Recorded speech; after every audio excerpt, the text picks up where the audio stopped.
First of all, you cannot compare the earnings which you're getting on board versus at shore. At shore, you will be earning lesser, at least in the beginning stages.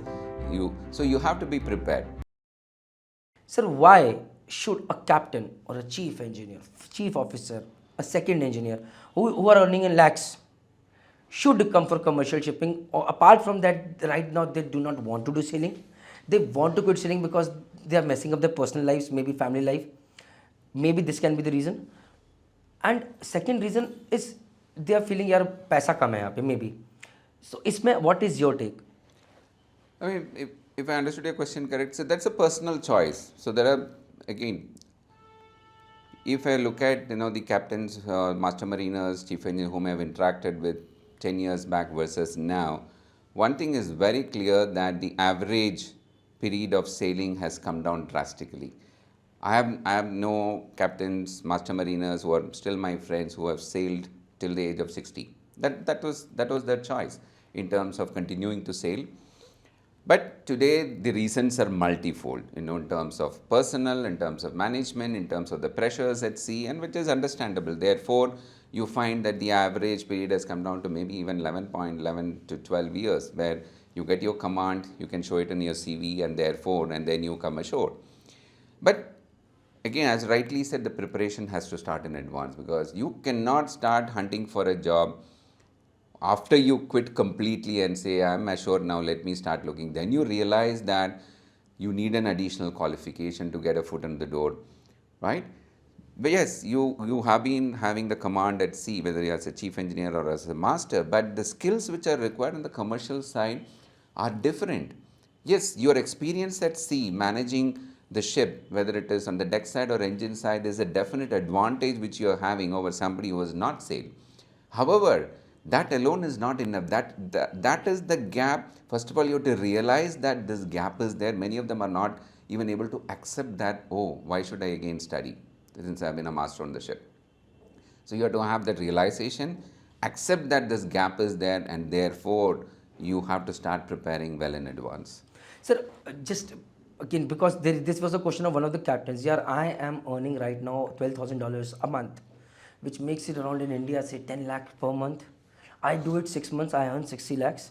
Even if I do 4 months selling, now this is adding, I earn 40 lakhs, I give 8 lakhs or 10 lakhs taxes, 30 lakhs I am earning in Dehradun out here, which makes it 2.5 lakhs per month, and which is good enough, decent enough. If I get into commercial shipping, now sir, money is a big motivating factor for everyone.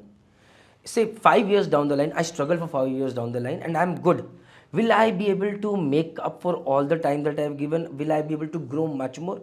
How does it work? Just a little bit, sir, please. First of all, you cannot compare the earnings which you're getting on board versus at shore. At shore, you will be earning lesser, at least in the beginning stages. So you have to be prepared. Are you ready to compromise money earnings for the sake of a better quality of life? And if that is the reason for you to come ashore, right? Then you have to be very clear, because there is always a trade-off. In business and supply chain, we say there is always a trade-off. You spend more money, you hire a warehouse, or you pay more, or even in personal transport, right? Will you take a non-stop flight versus going with a stopover? There is always a trade-off, money versus time and convenience and ultimate comfort. So that choice you have to make right from the beginning, because you will not get the same starting salary as what you have been earning on a ship. That's the number one thing. Fine, done. My thing is, sir, suppose I imagine myself, okay, I imagine myself sailing as a junior engineer in commercial shipping right now, like I started. So, but 7 years down the line, 8 years down the line, if I'm hardworking, if I'm good at networking, because the skills required are completely different. On sea, you clear your exams, you switch over a company, you will reach. Commercial shipping is a different ball game. The competition is more. Right. Even if you're not a sailor, like you yourself have not been a sailor, but today you're at such a huge post, so you're competing with more people. But still, if you're good, will you be able to reach that level, or you will be able to reach a much Absolutely. higher This level? purely, I can give you enough examples. Maybe one in, example, sir, please. in terms of master mariners who have done, very successful setting up their own business. Yeah. So I don't know whether we can name the person, but one of the close friend of mine is Captain Iyer. He sailed with SCI on tankers, and then he was with Inchcape for many years, retired as the vice president in the Middle East. He started his own ship agency, I think about 7, 8 years back, and very successful ship agency company. So it's not necessary that you have to be working somewhere to do. There are many people who immediately after quitting from sea, coming ashore, they have started their own business and then been very successful. Again, it is your passion, your determination. Are you able to focus completely on that and take it forward is all what matters. So what I could get is, if you understand commercial shipping, which is where the real money lies, you can even start your own businesses and you can do really well at that. So guys, all in all, I can say is, you have to go with a leap of faith. You have to trust yourself, not the commercial shipping, and give your best shot at it. At least this is what maximum you can do. Am I right, sir?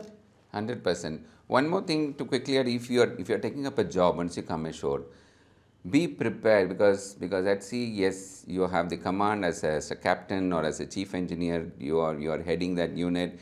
But once you come ashore, be psychologically prepared, because if you're taking up a job, you have to report to somebody. This I've heard from many once I start talking very closely, is that adjustment. So one is the functional side, the functional skills which are required, whether it is chartering or broking or port agency, that's one part.